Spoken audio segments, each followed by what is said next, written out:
This conference will now be recorded. अद्य सोमवासरः अथवा इन्दुवासरः माघ शुद्ध त्रयोदशी दिनांक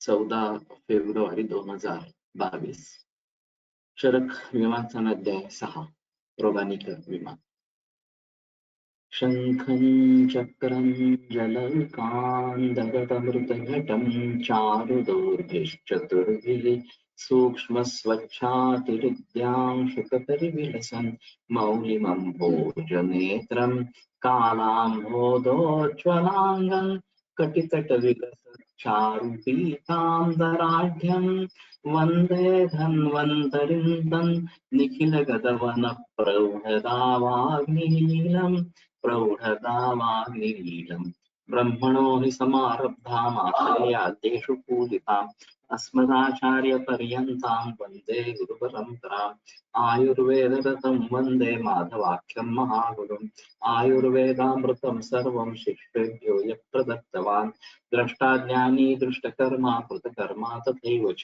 अध्यापको विश्वश्रेष्ठो महान् संशोधकस्तथा गुणैरेतैः समुदितैः यत्कार्यं प्रतनोति सः समृद्ध्यर्थं हि कार्यस्य वयं न प्रयतामहे सरस्वत्यै नमो यस्याः प्रसादात् पुण्यकर्मभिः बुद्धिदर्पणसङ्क्रान्तं जगदध्यक्षमीक्षते आत्रेयं प्रथमं वन्दे आयुर्वेदजगद्गुरुम् आयुर्वेदामृतं सर्वं गृहीत्वा हि सुरेश्वरात् अग्निवेशादिकेभ्यो यत् प्रयच्छत् मुनिसत्तमः प्रथमं तन्त्रकर्तारम् अग्निवेशं नमाम्यहम्।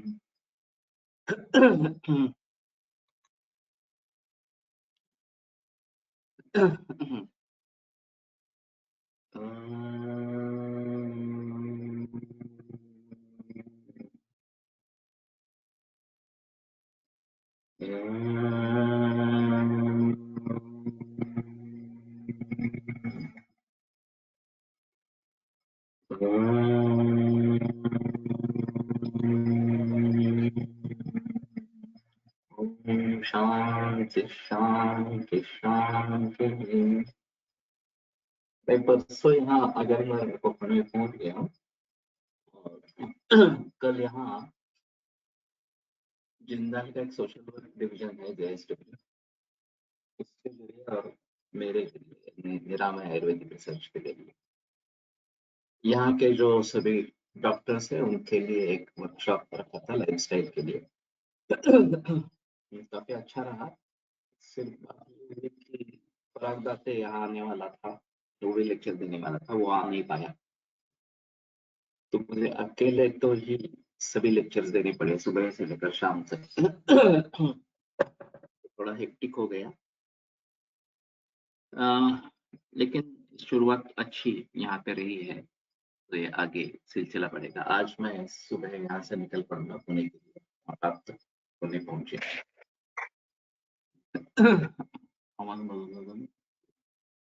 अस्पष्ट होते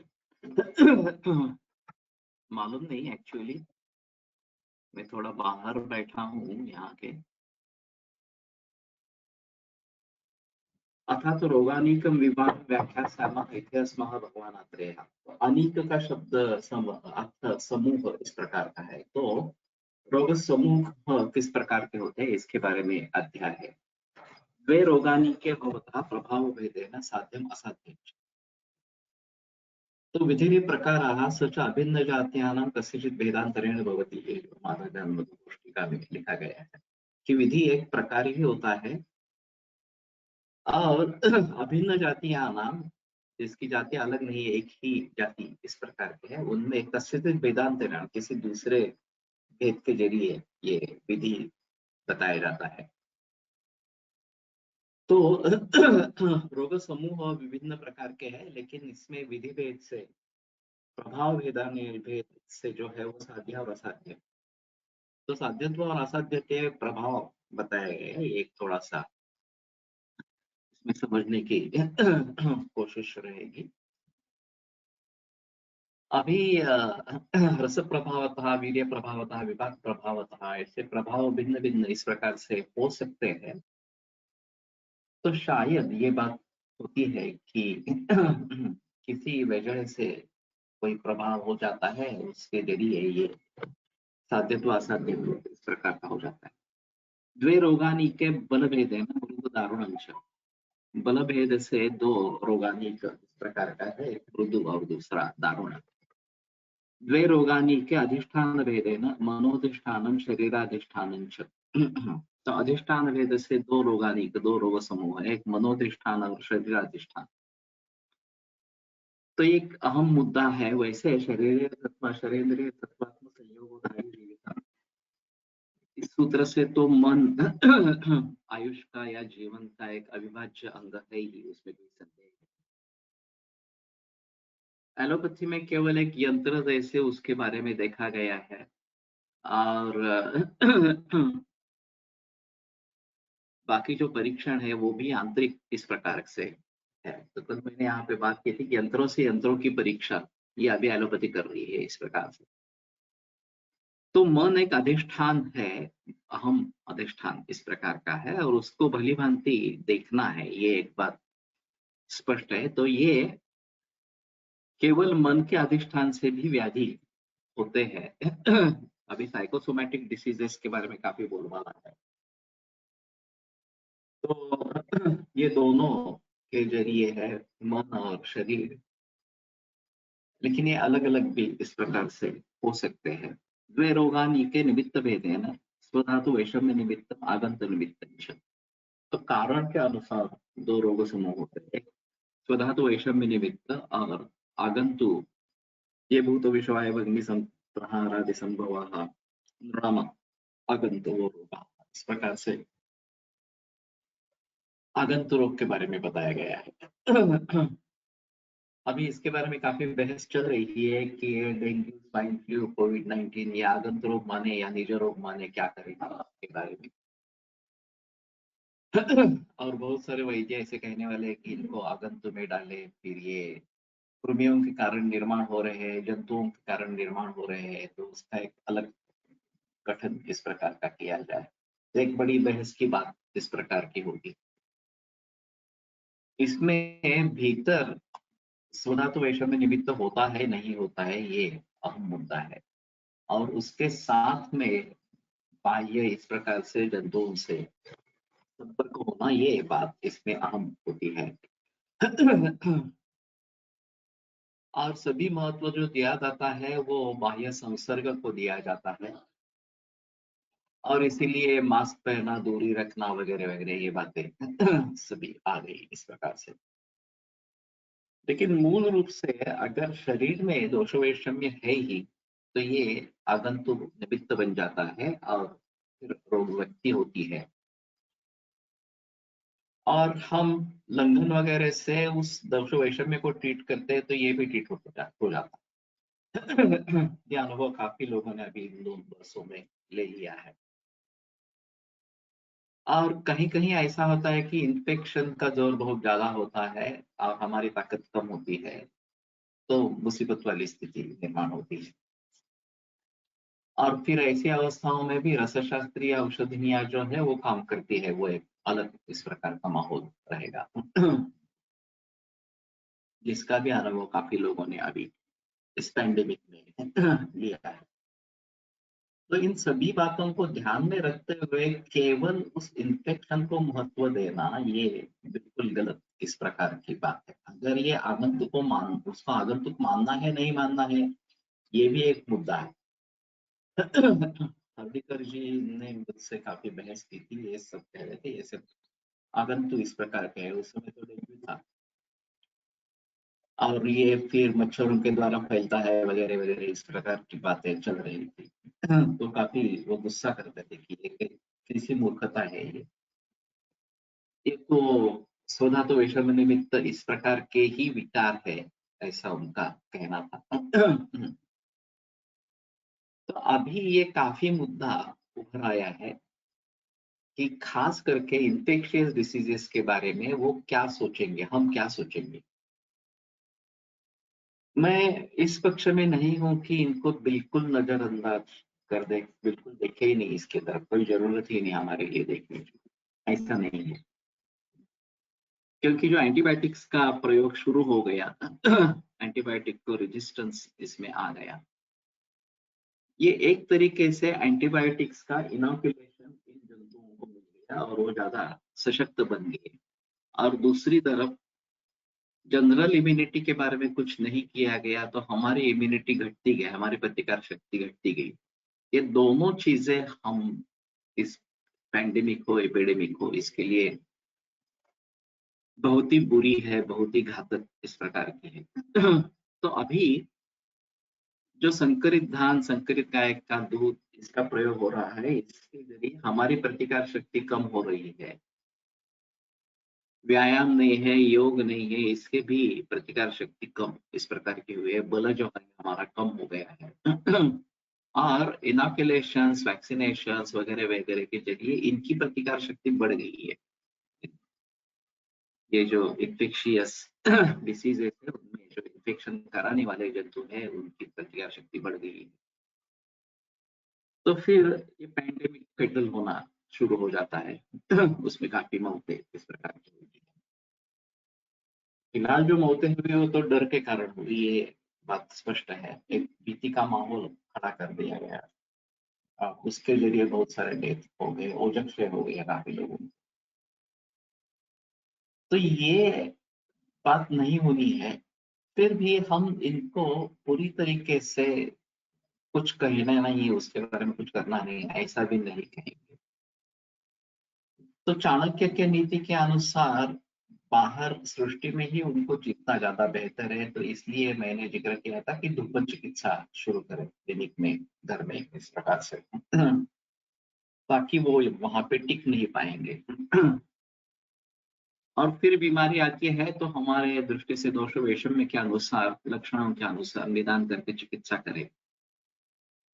प्रायः इसी से बात हो जाएगी। अभी एंटीबायोटिक्स, वायरल, एंटीवायरल वगैरह वगैरह ऐसा कुछ सोचना है कि अभी एक बात रहेगी। शालीपर्णी का घन गांजुवीर नाम की दवा से मिलता है और ये त्रिदोषज्ञ है और रसायन है। उसका एंटीवायरल एक्टिविटी प्रूव हुई और मैंने भी काफी लोगों में इसका उपयोग किया है। केवल कोविड-19 में ही नहीं, हेपेटाइटिस बी के लिए भी, हेपेटाइटिस सी के लिए भी इसका प्रयोग मैंने किया है, या फिर हर्पीस जोस्टर इस तरह जो है उसके बारे में भी प्रयोग किया है और काफी अच्छे रिजल्ट्स मिले हैं। तो कहने का तात्पर्य है ये दृष्टिकोण ही टोटली अलग है। इस प्रकार से एंटीवायरल एक्टिविटी को ध्यान में रखते हुए किसी द्रव्य का प्रयोग करना ही वास्तव में एलोपैथी है, आयुर्वेद नहीं है। हाँ ठीक है, हमारे हिसाब से हम देखते हैं कि इसको त्रिदोषात्मक एक्टिविटी है, रसायन है, तो उस हिसाब से लोग प्रयोग कर सकते हैं, उसमें संदेह नहीं। लेकिन मूल रूप से ये जो सोच है, विचार है, यही इंटीग्रेटिव इस प्रकार का है। तो अभी हमारे सामने जो मरीज है वो बच जाए, ये हमारे लिए सबसे अहम मुद्दा। ठीक हो जाए, सबसे अहम मुद्दा।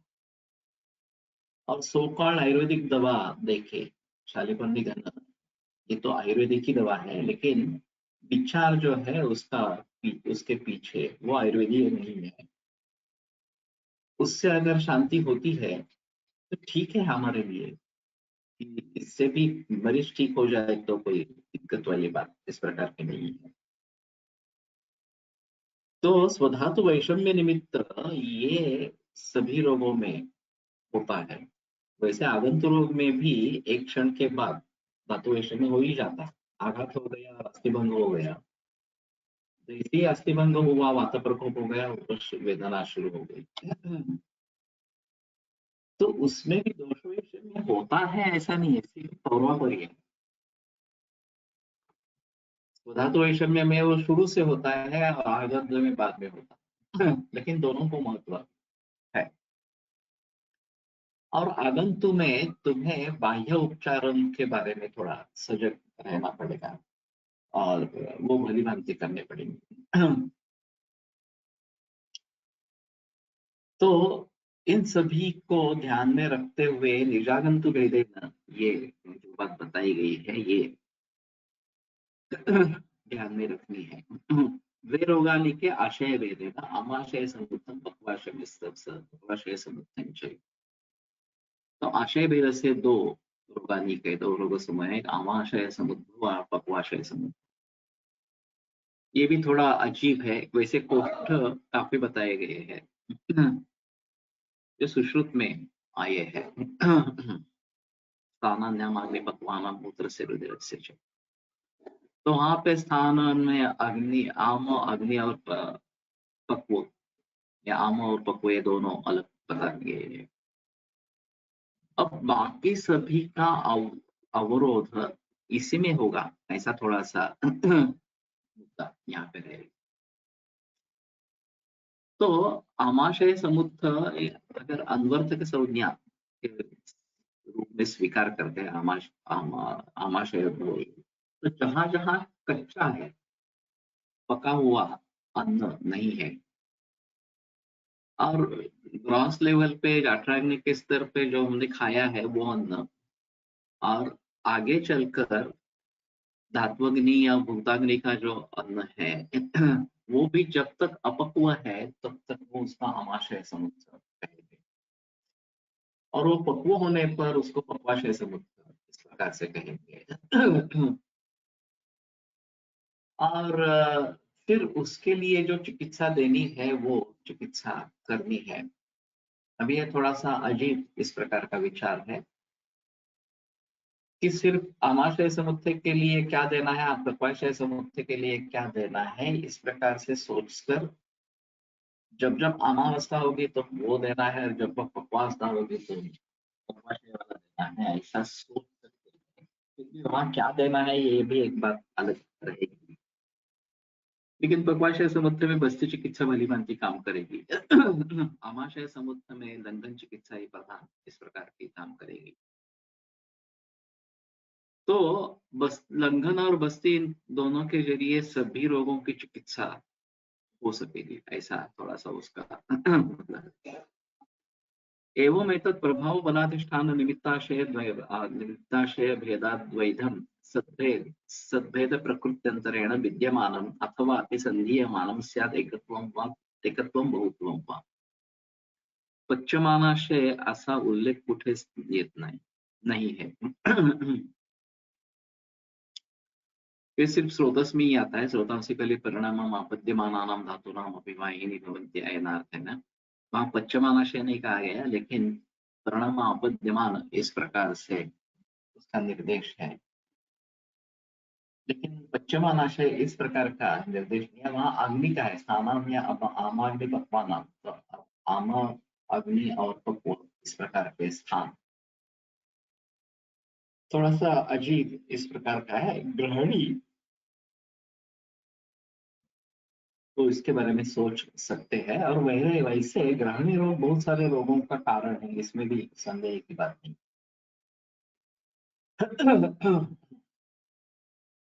घोरमंद विषय तब एक और इस प्रकार का अन्न विषय आम जो निर्माण होता है वो दोषों से संगत हो जाए तो दोषों के विकार निर्माण करेगा, धातुओं से संगत होगा तो धातुओं के विचार विकार निर्माण करेगा, मलों से संगत होगा तो मलों के विकार निर्माण करेगा, इस प्रकार के वहां पे निर्देश है।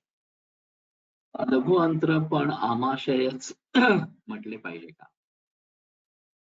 इसमें ऊर्ध्व आमाशय और अधो आमाशय ऐसा थोड़ा सा करते हैं, और जो आमाशय स्टमक है वो ऊर्ध्व आमाशय में आता है, और लघुमूत्र जो है अधो आमाशय कहा जाता है, क्योंकि वहां भी अन्न अपक्व ही है।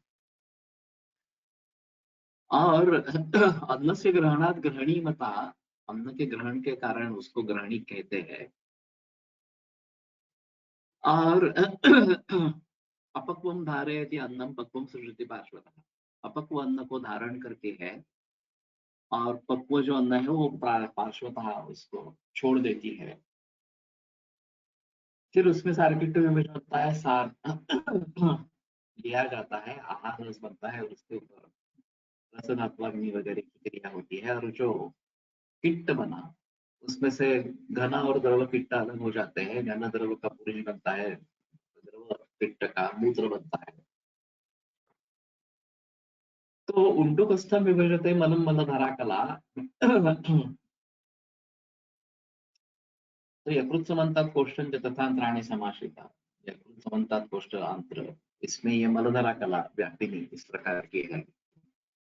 और उंडुक में पहुंचने पर उस उंडुकस्थ मल को वो अलग करती है, उंडुकस्थ में विरते मलम मूलाधारा कला, इस प्रकार से बताया गया है।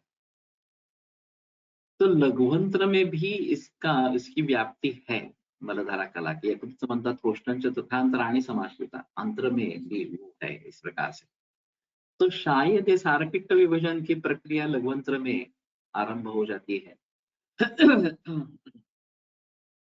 और मॉडर्न एनाटॉमी के तो अनुसार एक चाइल्ड बनता है, इसका शोषण किया जाता है, वो लिवर में लिया जाता है वगैरह वगैरह, इस प्रकार सभी बातें बताई जाती है।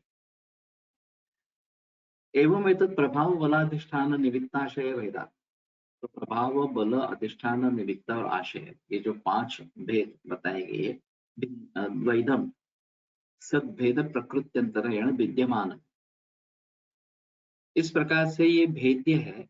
और ये होने के बावजूद सद्भेद प्रकृत्यंतरेण विद्यमान अथवा भी संदेयमान, इस प्रकार से भेद भिन्न हो या सभी को इकट्ठा ध्यान में सोचते हुए संदेयमानम एकत्व बहुत्वम वा, ये एक या बहु, इस प्रकार से रोगानिक रोग समूह जो है वो एक ही रोग समूह है या अनेक, इस प्रकार से 5 कारणों के जरिए 5 प्रकार के रोग समूह है। अभी ये परमिटेशन कॉम्बिनेशन इसकी हो सकती है कि प्रभाव भेद से ये असाध्य है, दारुण भेद से दारुण है वगैरह वगैरह, इस प्रकार से। तो इस दृष्टि से देखा जाए तो ऐसा है, उस दृष्टि से देखा जाए तो ऐसा है। और रोग समूह की बात करते हैं, अलग अलग रोग की बात नहीं करेंगे। तो कुछ इसमें पढ़ेंगे, कुछ उसमें पढ़ेंगे, जो दो दो इस प्रकार के बताए गए। अब इसका मतलब क्या है? तो हमें जो भी रोग हो वो किस समूहों में पड़ रहा है, किस रोगानीक में उसका समावेश हो रहा है, ये थोड़ा देखना चाहिए इस प्रकार से। और फिर उसके अनुसार जो ज्ञान होगा वो हमें इस प्रकार से प्रयोग में लाना पड़ेगा। क्या अधिष्ठान भेद से ये शारीर है, अधिष्ठान भेद से मनोधिष्ठान है, अधिष्ठान भेद से दोनों अधिष्ठान इस प्रकार के हैं, जो यहाँ पे लिखा नहीं गया, लेकिन दोनों में है ऐसी भी स्थिति हो सकती है। तो ये एक अलग माहौल इस प्रकार का बनेगा। और फिर उसके आधार पर हमें इसके बारे में भली भांति सोचना है, ऐसा है। एकत्वं तावत् एकमेव रोगानीकं दुःख सामान्य, द्वैत्वं तु दश रोगानीकानि प्रभाव भेदादीना भवति। तर एक ही रोगानीक दुःख सामान्य, तत् दुःखम् आवहन्ति इति।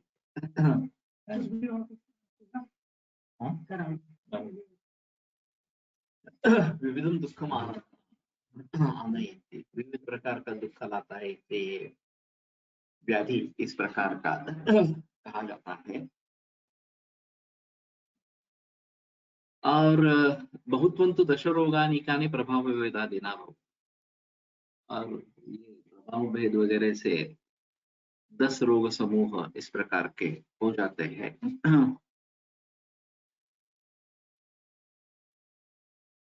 बहुत्वमपि संख्येयं स्यात् असंख्येयं वा, बहुत्व जो है वो भी गिनने लायक हो या अनगिनती, जिसकी वो गिनती नहीं हो सकती, इस प्रकार की हो।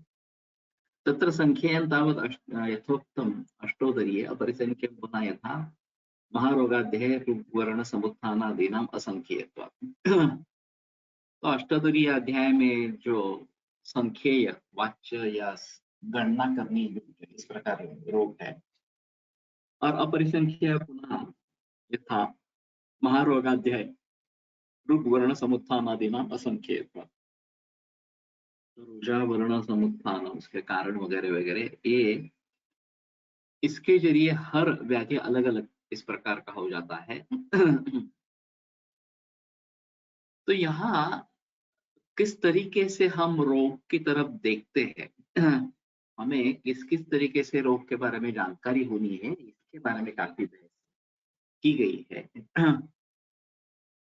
और जितने तरीके से करतल का न्याय एक बताया जाता है कि हाथ पे रखा हुआ अमल का सभी तरीके से हम देख सकते हैं, सभी बाजू से देख सकते हैं।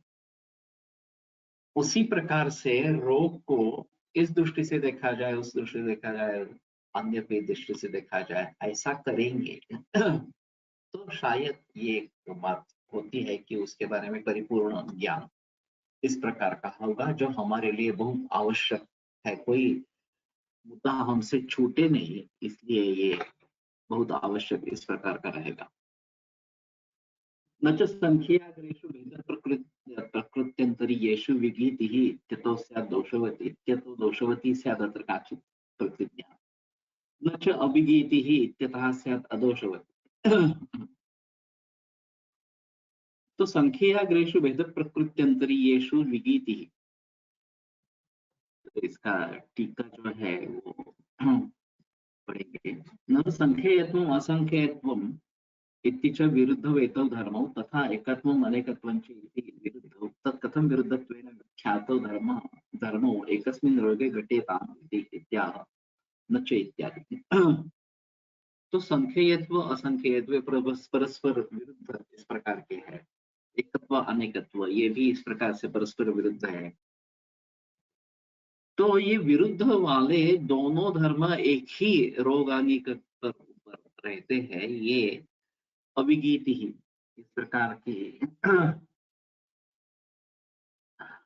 ठीक तरीके से कहा नहीं गया, ये भूल है या गलती की जा रही है बताने में, ऐसा मत कहो, ऐसा चरका चरका कहना है। संख्याग्रेषु इति संख्यया रोगपरिमाणेषु अग्रशब्दः परिमाणे वर्तते यथा एकैकस्य भेदागमः अपरिसङ्ख्येयं भवति। भेदसङ्ख्यारूपं परिमाणम् इत्यर्थः। भेदप्रकृत्यन्तरीयेषु इति भेदकारणान्तरभवेषु विरुद्धागीतिः विगीतिः कथनं यथा एकञ्च अनेकञ्च तत् इत्यादिका विरुद्धागीतिः। अतः इति यथोक्त विगीति योगा न दोषवती काचित् प्रतिज्ञा, कोई प्रतिज्ञा दोषवती इस प्रकार की नहीं है। था अनेक रूपांतर गमन अनेक रूपांतर गमन रूपा प्रोक्ता स्यात् इति योजना। एक अजीब जोक मैंने इसके बारे में सुना था। कोई एक राष्ट्राध्यक्ष, एक कोई शिष्टमंडल उनको मिलने के लिए आया था। तो उन्होंने सब सुन लिया, हाँ यू आर राइट, ऐसा उनको कह दिया। वो चले गए, उनके अपोजिशन वाला शिष्टमंडल मिलने के लिए आया, उनसे भी उन्होंने सुन लिया और उनको भी कह दिया yes you are right. Secretary ये सब देख रही थी। तो दोनों निकल जाने के बाद वो सेक्रेटरी बोली आप क्या कर रहे हैं, इसको भी राइट कह रहे हैं, उसको भी राइट कर रहे हैं। तो सेक्रेटरी को बोले यू आर ऑल्सो राइट। तो कहने का तात्पर्य अच्छा ये है कि जिस तरीके से हम देखते हैं उस तरीके से ये सही है गलत है इसके बारे में सोच सकते हैं। और एक ही तरीके से देखते रहेंगे तो शायद ये बातें हो सकती है कि अरे ये बराबर लग रहा है, इस प्रकार से इस तरीके से देखा जाए तो बराबर लग रहा है, एक ही है सब। दूसरा मुद्दा जब सामने आता है, दूसरा दृष्टिकोण सामने आता है तो बहुत वो है, हाँ ये भी सही है। तो कोई कहे क्या मूर्ख आदमी है, इसको भी हो हाँ कह रहा है, उसको भी हाँ कह रहा है, ये सब गलत क्या बातें चल रही है। दो विरुद्ध धर्म एक रोगानी के लिए लेकर आप बता रहे हैं और फिर भी आप कह रहे हैं कि आप सही बोल रहे हैं इस प्रकार से। तो चरकाचार्य ने या अग्निवेश ने खुद ही मुद्दा उठाया है कि इस प्रकार से लोग मुद्दा उठाएंगे, अरे तुम क्या बकवास कर रहे हो, एकत्व भी है, अनेकत्व भी है, बहुत्व भी है, इस प्रकार से कह रहे हो वगैरह। तो वो बताते हैं कि नहीं ये गलत नहीं, ये बराबर है। आगे आएगा भेदता ही भेद्यम अन्यथा भेद। भेदता जो है वो भेद्य जो चीज है उसको अलग अलग तरीके से उसका विभाजन कर सकता है, और उस दृष्टिकोण से वो बात सही होगी। दृष्टिकोण बदल लिया जाए तो फिर से कोई अलग मुद्दा सामने आएगा, उस दृष्टिकोण से भी वो बात उस तरीके से सही है, इस प्रकार से। तो न च संख्याग्रेषु भेद प्रकृत्यंतरीयेषु विगीति। संख्यीय अग्र जो है उसके जो परिमाण इस प्रकार के हैं, भेद प्रकृति अंतरीयेषु, कि इसमें भेद प्रकृति के अनुसार जो बदलाव इस प्रकार के आएंगे, विगीति ही, कि ये विपरीत गीति, विपरीत आप कुछ बोल रहे हैं, इत्यतः दोषवती स्यात् अत्र काचित् प्रतिज्ञा। एक बार एकत्व कहते हैं, एक बार अनेकत्व कहते हैं, इस प्रकार के बहुत्व कहते हैं। तो एकत्व कहने के लिए एक रोग सामान्यत एकत्व, और अनेकत्व कहने के लिए भेदभाव वगैरह में से अनेकत्व है। इस प्रकार के भेद प्रकृति अंतरीय दूसरा कोई मुद्दा है, उसको लेकर वो इस प्रकार से कह रहे हैं कि ये अन्य बहु है, इस प्रकार से। तो इसलिए ये दोषवती प्रतिज्ञा हो गई, सदोष इस प्रकार की हो गई प्रतिज्ञा जो है, ऐसा मत समझो। न च अभिगीति ही इत्यतः स्यात् अदोषवती। और इस प्रकार की अभिगीति है जिसमें विरोध बताया नहीं गया, एक ही कुछ बता दिया, और इसलिए वो दोषवती नहीं है, ये भी नहीं कह सकते। तो ये भी अहम मुद्दा है कि किसी एक दृष्टिकोण से ही देखते रहेंगे और कहेंगे हाँ ये सही है, बिल्कुल सही है, अब बाकी कुछ सोचने की जरूरत नहीं है, जो अभी एलोपैथी कर रही, कि इन्फेक्शन को इतना ज्यादा महत्व दे दिया गया और प्रतिकार शक्ति को इतना कम महत्व दे दिया, उसको गिनना ही बंद कर दिया प्रतिकार शक्ति को। और जो हो रहा है वो उस माइक्रो ऑर्गेनिज्म से हो रहा है, चाहे बैक्टीरिया हो, चाहे वायरस हो, जो भी है इस प्रकार से, और सिर्फ उसी पे कॉन्सेंट्रेट है, उसको कैसे मारेंगे, एंटीबैक्टीरियल क्या है, एंटीवायरल क्या है, वगैरह वगैरह इस प्रकार से। तो उस एंटीबायोटिक्स का प्रयोग करेंगे, वो खत्म हो जाएगा, बीमारी ठीक हो जाएगी। ये केवल एक दृष्टिकोण से देखकर ये निर्दोष हो जाएगा, ऐसी बात नहीं है। दूसरा जो एंगल है, प्रतिकार शक्ति कम होने से होता है, प्रतिकार शक्ति बढ़ाएंगे तो भी डिसीज के ऊपर काबू आ जाएगा, ये मुद्दा सामने आया ही नहीं। तो ये मुद्दा सामने आया नहीं, तो ये जो प्रतिज्ञा उन्होंने कर ली कि जो माइक्रो ऑर्गेनिज्म उनको खत्म कर देंगे तो रोग खत्म हो जाएगा, ये भी दोषवती प्रतिज्ञा है। तो हमें केवल एक दृष्टि से नहीं देखना है। वो आगे जो बताते हैं, भेदता ही विद्यम अन्यथा विनती, भेदता जो है वो उसी को दूसरे किसी तरीके से भी भेद कर सकता है उसमें। अन्यथा पुनस्तात् भिन्नं भेद प्रकृत्यंतरेण भिन्नं भेद संख्या विशेषम आपादयति अनेकथा। जो एक बात भिन्न की गई है उसमें कुछ भेद बताया गया है, भेद प्रकृत्यंतरेण, भेद करने वाले दूसरे कारण को लेकर भिन्न उसको भेद करते हुए भेद संख्या विशेषम आपादयति अनेकथा, भेद संख्या विशेष वो प्राप्त कर देता है अनेक प्रकार के, इस प्रकार से। यहाँ पे आज पांच प्रकार के भेद बताए गए। अब हम इसके बारे में और भी सोच सकते हैं कि इस तरीके से, पर अगर हम देखेंगे तो ये और भी उसके कुछ मुद्दे सामने आएंगे, और भी तरीके सामने आएंगे भेद करने के लिए।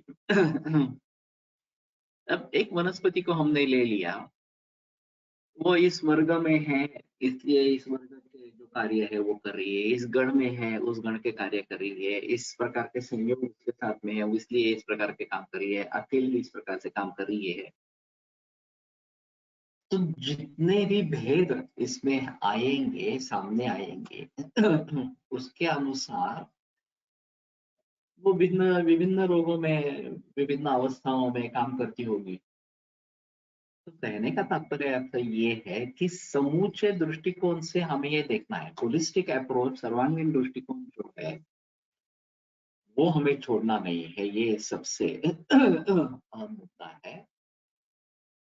और जब इसको सामने रखेंगे तो शायद हमें समूचा ज्ञान इस प्रकार का हो जाएगा, होलिस्टिक स्थिति में ज्ञान हो जाएगा, और वो काफी अहम इस प्रकार का मुद्दा है। नहीं तो एकांगी दृष्टिकोण से बहुत नुकसान होता है। कुछ हद तक एकांगी दृष्टिकोण जो है वो काम करने वाला होता है, जैसे कि अभी एंटीबायोटिक थ्योरी के बारे में हुआ। अभी ये तो कह रहे थे, डब्ल्यूएचओ कह रहे थे कि 2020 में भारत में एपिडेमिक्स होंगे और उसमें लोग मरेंगे, एंटीबायोटिक्स काम नहीं करेंगे। ये प्रूव हुआ। डेंगू आया, स्वाइन फ्लू आया और कोविड-19 आया अभी। क्योंकि एंटीबायोटिक्स का जो प्रयोग किया जा रहा है वो अधूरी मात्रा में किया जा रहा है, अधूरे काल के लिए किया जा रहा है। जंतुओं को उसके वैक्सीनेशन मिल रही है, एंटीबायोटिक्स का वैक्सीन मिल रहा है, तो उनकी प्रतिकार क्षमता बढ़ रही है, हमारी घट रही है। तो इसका नतीजा ये होगा, इस प्रकार से लोग मरेंगे। इस प्रकार से उनका कहना था। केवल भारत में ही नहीं हुआ, सभी विश्व भर में हुआ। भारत में कम हुआ, भारत अन्य देशों में ज्यादा हुआ, क्योंकि उनको इस प्रकार की गंदी स्थिति में रहने का कुछ अनुभव ही नहीं है। वह बहुत अच्छा हाइजीन है, सैनिटेशन अच्छा है, हवा अच्छी है, वगैरह वगैरह। तो उनको ये नौबत ज्यादा हुई, क्योंकि उस प्रकार के जंतुओं का सामना करने के लिए उनको अनुभव ही नहीं है। भारत में तो ये अनुभव काफी है, तो इसलिए हर्ड इम्यूनिटी भारत में जल्दी डेवलप हो गई। 80% लोग बाधित हो गए, ठीक भी हो गए, कुछ सिम्टम्स के बगैर ही ठीक हो गए। तो ये बात क्यों हुई? ये बात इसीलिए हुई कि हम बहुत सारे जंतुओं का सामना करते रहते हैं, और इसलिए ये स्वाइन फ्लू आया, डेंगू आया, फिर ये कोविड-19 आया, तो भी हमारे लिए कोई मुसीबत वाली बात इस प्रकार की नहीं रही। और फिर इन सभी को ध्यान में रखते हुए मुख्य मुद्दा जो है, एक ही चीज को हम विभिन्न तरीके से भिन्न करके विभिन्न तरीके से देख सकते हैं, और ये देखना जरूरी है। और इसमें दोष नहीं है, न देखने में दोष है। इस प्रकार से हम देखेंगे नहीं तो दोष है। और ज्यादातर ऐसा होता है कि हम एक दृष्टि से विचार करते रहते हैं, उसी दृष्टि से सभी सोचकर काम शुरू कर देते हैं, और बाद में पता चलता है अरे मैंने ये पॉइंट ध्यान में दिया ही नहीं, या अगर ऐसा होता है तो कैसे करेंगे, वगैरह। यहाँ एक विदेशी कंपनी कोई यंत्र लेके आई थी, और इलेक्ट्रिक सप्लाई उसका करना वगैरह इसमें रखा था। और फिर इन्होंने पूछा कि अगर बिजली चली जाती है तो ये कैसे काम करेगा। तो बोले कि यार बिजली क्यों चली जाएगी, बिजली चले जाने का कोई संबंध नहीं है। तो बोले विदेशों में नहीं होता, यहाँ तो होता है। तो हमें अल्टरनेटिव अरेंजमेंट भी चाहिए। अगर बिजली चली गई हो तो कैसे काम करना है, हमें यहाँ पे पता होना चाहिए। अब विदेशी कंपनी के लिए ये मुद्दा ध्यान में नहीं था कि भारत में बिजली चली जाती है, भारत में इस यंत्र को चलाना है, तो बिजली चली जाती है तो अल्टरनेटिव क्या अरेंजमेंट होगी, इस प्रकार से। तो कहने का तात्पर्य अर्थ ये है, हम सोचेंगे भी नहीं कि इस प्रकार से उसका कुछ अलग असर होता होगा।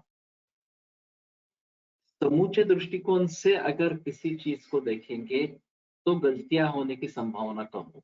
नहीं तो गलतियां होने की संभावना काफी ज्यादा है, और ये बिल्कुल अच्छा इस प्रकार का नहीं है।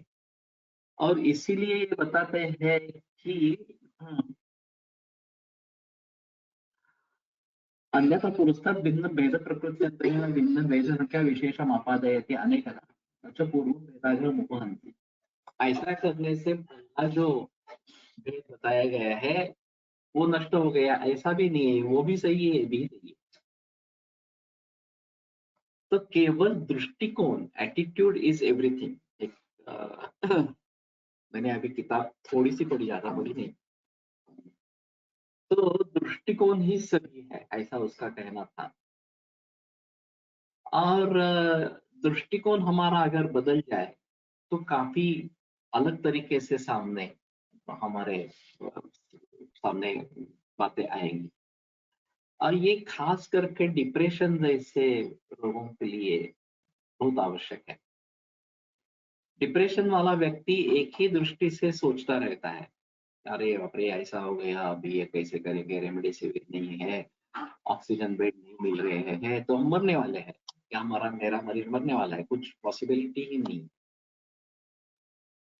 ये केवल एलोपैथी की दृष्टि से सोच करके इस नतीजे पर पहुंचेगा कि नहीं, अब कुछ चारा ही नहीं है इस प्रकार से। लेकिन किसी को अगर आयुर्वेद के बारे में, होम्योपैथी के बारे में मालूम है तो वो पूछेगा वैद्य को जाकर, अरे ऐसी ऐसी स्थिति है, आप करते हैं क्या, टच करते हैं क्या, ऑक्सीजन लेवल इतना ड्रॉप हो गई है, जोड़े इतना है वगैरह वगैरह। ये कहेगा ठीक है, हम कर सकते हैं, उसमें कोई प्रॉब्लम नहीं है, हमारा दृष्टिकोण अलग है, इस प्रकार से हम अग्नि को देखते हैं, बल को देखते हैं। तो जब तक ये दूसरा दृष्टिकोण सामने आता ही नहीं है कि इसमें ये भी बात हो सकती है, आयुर्वेद से इसमें काम हो सकता है, ये दृष्टिकोण सामने आया ही नहीं, तो जो ज्ञान है वो अधूरा ज्ञान इस प्रकार का है। और यही सिलसिला चल रहा है। इतना सारा समाज है भारत में, 130 135 करोड़ की आबादी है, हमारा ही शास्त्र है, योग है, आयुर्वेद है, लेकिन हमारे लोगों को ही कुछ पता नहीं है उसके बारे में। एलोपैथी एलोपैथी एलोपैथी बस यही करते रहते हैं। और जब ये मुसीबत आती है कि एलोपैथी में कुछ चारा नहीं है तो डिप्रेशन में चले जाते हैं। बाद में अगर किसी से पता चले, अरे हाँ ऐसा ऐसा कुछ इस प्रकार की अवस्था में भी आयुर्वेद ने काम किया है, वहां लोग है, महाराष्ट्र में है, पुणे में है वगैरह वगैरह, इस प्रकार से, तो यहाँ दौड़ के आते हैं। जब कोई रेफरेंस मिल जाता है तो ये दौड़ के यहाँ पे आते हैं।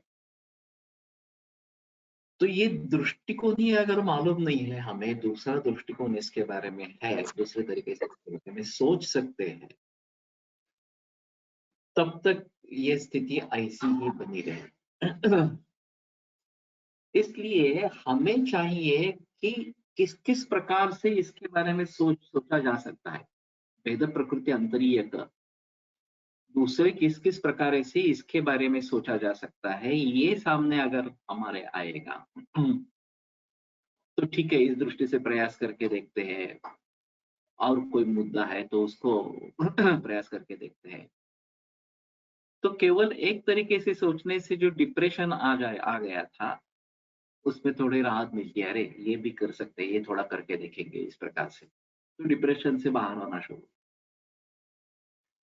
और दूसरा तरीका अगर काम कर गया तो फिर डिप्रेशन से पूरी तरीके से बाहर आ जाते हैं, ठीक हो जाते हैं। तो हर समस्या का कुछ ना कुछ हल होता है, जल्दी होगा नहीं होगा वगैरह वगैरह अलग इस प्रकार की बात है, लेकिन हल के बारे में तो सोचना तो है। हल है ऐसा, समस्या है ऐसा करके उसी में डिप्रेशन में चले जाएंगे तो कुछ नहीं होगा, नुकसान ही होगा। लेकिन अगर हमें सोचना है कि नहीं, ये इस प्रकार से अगर हो रहा है तो इस समस्या का क्या हल हो सकता है, इसके बारे में सोचना है, तो उस किसी दूसरे तरीके से इसको सोचना है। अभी आयुर्वेद की परिस्थिति इतनी बेकार है, वैद्य निर्माण नहीं हो रहे हैं, और समाज तक जो जानकारी पहुंचनी चाहिए अच्छी तरीके से वो नहीं हो रही है, तो क्या हाथ पे हाथ डालकर बैठेंगे? ये तो बात नहीं है। तो हमें क्या करना है, हम इस अवस्था में क्या करना है, ये तो बात अम्बेडकर सर ने सोची। और विद्यार्थियों का निर्माण करना आवश्यक है, ये सोच लिया। वो निर्माण करने के लिए मूल ग्रंथों का अध्ययन और प्रैक्टिस ये आवश्यक है, ये सोच लिया। अपने तरीके से उन्होंने तो कोशिश शुरू कर दी और उसके परिणाम अच्छे निकल आने लगे। मैंने उसी पद्धति को आगे बढ़ाया, माधवाचार्य गुरुकुल का आरंभ किया, उससे भी काफी अच्छा माहौल होगा। या अभी इस प्रकार का वाचन है सुबह, ये भी एक अच्छा तरीका इस प्रकार का है, तो इससे भी माहौल बदलने में मदद मिल रही है। तो कहने का तात्पर्य अर्थ ये है कि अलग अलग तरीके से एक ही चीज को देख सकते हैं, देखना जरूरी है, और देखेंगे नहीं तो भी दोषवत, और देखेंगे इसलिए दोषवत है। एक ही चीज को आप अलग अलग तरीके से अलग अलग बता रहे हैं, ये गलत है, ऐसा भी नहीं है, वो भी सही है। और एक ही तरीके से देखते रहेंगे वो गलत है, सारे तरीके से देखना यही सही है। ये इनके कहने का मतलब तात्पर्य अर्थ इस प्रकार का है। तो मैं मानता हूं कि चरकाचार्य ने जिस प्रकार से, ये थोड़ा बोझल है, समझने में थोड़ा सा कठिन है, लेकिन जिस तरीके से लिखा गया है उसमें होलिस्टिक अप्रोच, सर्वांगीण दृष्टिकोण से देखना, ये सबसे अहम मुद्दा है, और उस मुद्दे को हमें उठाते रहना चाहिए। आयुर्वेद की एक खासियत है कि सर्वांगीण दृष्टिकोण से इस प्रकार से विचार करते रहना, ये आयुर्वेद की खासियत इस प्रकार की है। और उसी को हम आगे अगर बढ़ाएंगे, ये कभी भी छोड़ना नहीं है। ये एलोपैथी में चक्कर में आकर हम अगर फोकस्ड अप्रोच करना आरंभ करेंगे, किसी एक दृष्टि से ही देखना आरंभ करेंगे, तो गलती होगी। मैंने जैसे कहा कि हाँ ठीक है, एंटीवायरल एक्टिविटी मिल गई है, तो एंटीवायरल एक्टिविटी को सोचकर इस प्रकार के वायरल डिसीजेस में उसका प्रयोग करेंगे, ठीक है, ये भी एक तरीका है, ऐसा सोचेंगे। लेकिन ये करते समय हम आयुर्वेद का शोधा के विषय में तो ये जो मुद्दा है छोड़ देंगे, सिर्फ आगंतुक के पीछे पड़ जाएंगे, ये भी गलत है। तो हमें ये भी नहीं छोड़ना है, वो भी नहीं छोड़ना है, दोनों सही है अपने अपने तरीके से। जहां जिसका प्रयोग करना है या दोनों का प्रयोग करना है तो दोनों का प्रयोग करो, लेकिन करो, सभी के बारे में सोचो।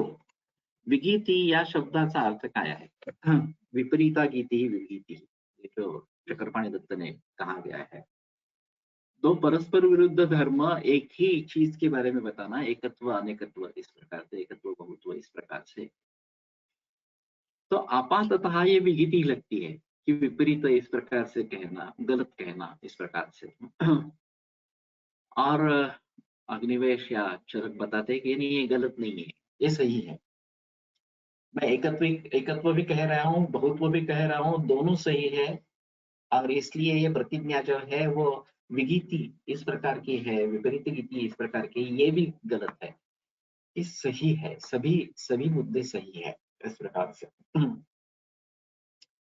व्हाट्सएप में एक मैसेज आया था, अ, कोई कलेक्टर, आदिवासी से कलेक्टर बनी इस प्रकार की युवा, उसका एक व्याख्यान कॉलेज के स्टूडेंट्स के सामने हुआ था, और उसने कुछ भी मेकअप नहीं किया था।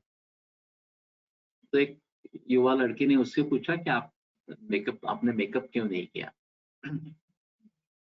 तो वो एकदम चुपचाप हो गई, और उसने रोने को कंट्रोल करके फिर बताना आरंभ किया कि वो आदिवासी की लड़की थी, घर में माँ बाप और उसकी एक बड़ी बहन, ये 4 लोग रहते थे। ये अभ्रक के खान में काम करते थे, ये सभी मजदूर इस प्रकार से।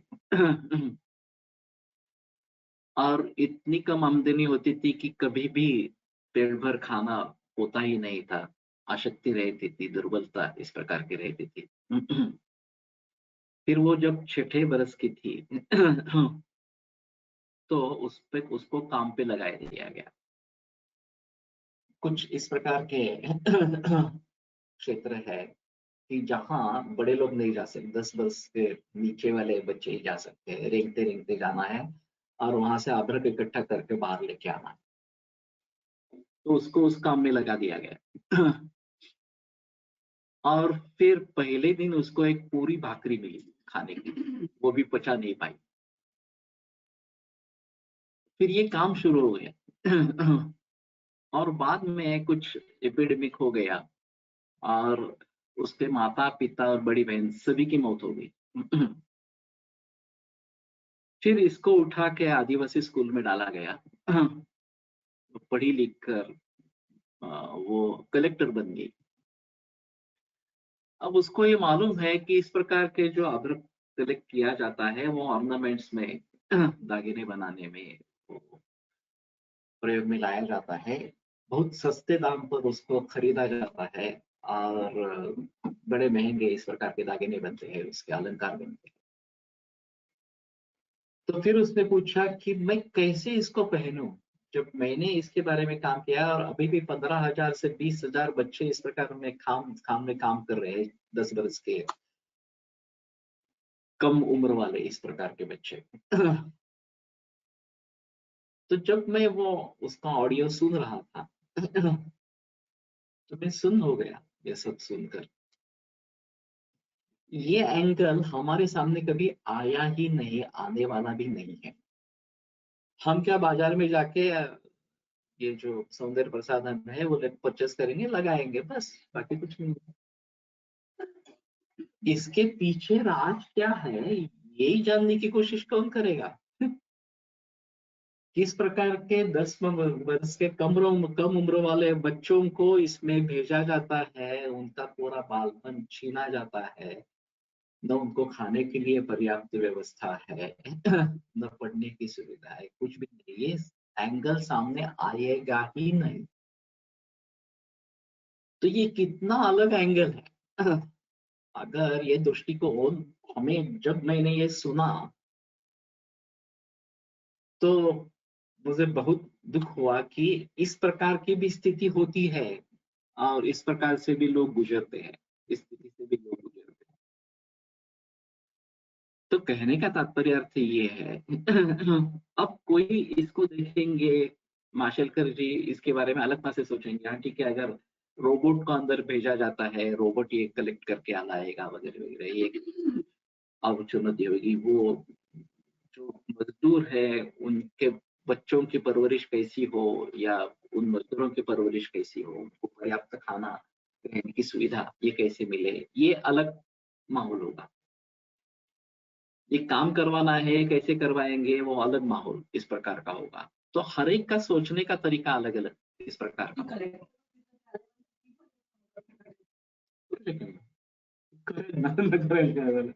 पण शेवटी आता वो हाल ही में कलेक्टर बनी है, तो वो तो अपना जीवन इसके लिए समर्पित करेगी ही, उसमें कोई संदेह की बात नहीं है। लेकिन ये बाकी माहौल जिस प्रकार का रहेगा उसके अनुसार वो कितना कर पाएगी नहीं कर पाएगी, ये अलग इस प्रकार की बात है और ये काफी मुश्किल होता है। बाकी लोगों को इससे कुछ लेना देना नहीं है। वो तो पैसे कितने मिल रहे हैं, मुझे कितने पैसे मिल रहे हैं, उसके अनुसार मैं काम करूंगा। तो कहने का तात्पर्य अर्थ है ये है कि एक अलग दृष्टिकोण हो सकता है और ये अलग दृष्टिकोण हमारे सामने आना चाहिए। खास करके वैद्यक में तो ये बात बहुत जरूरी है, सभी क्षेत्र में जरूरी है, केवल वैद्यक में जरूरी है ऐसा नहीं है, सभी क्षेत्र में जरूरी है। और जब तक ये बात सामने आए ही नहीं तब तक हमारा ज्ञान अधूरा रहेगा, दोषवत इस प्रकार का रहेगा। तो इसको भली भांति सभी तरीके से देखना बहुत आवश्यक इस प्रकार का रहेगा। ठीक है, आज यहीं पे रुकते हैं, कल आगे बढ़ाएंगे। आयुर्वेद प्रकांडो निगदित इह हि शल्यतंत्र प्रधानः शिष्येभ्यः शाश्वतोऽयं निखिल जन कृपा व्याप्त चित्तेन येन आयुर्वेदस्य वाञ्छन् पुनरपि भुवने तां च सुष्ठु प्रतिष्ठां श्रेष्ठं धन्वन्तरिं तं प्रणमति च सदा वैद्यवर्गो हि नूनं वैद्यवर्गो हि ओम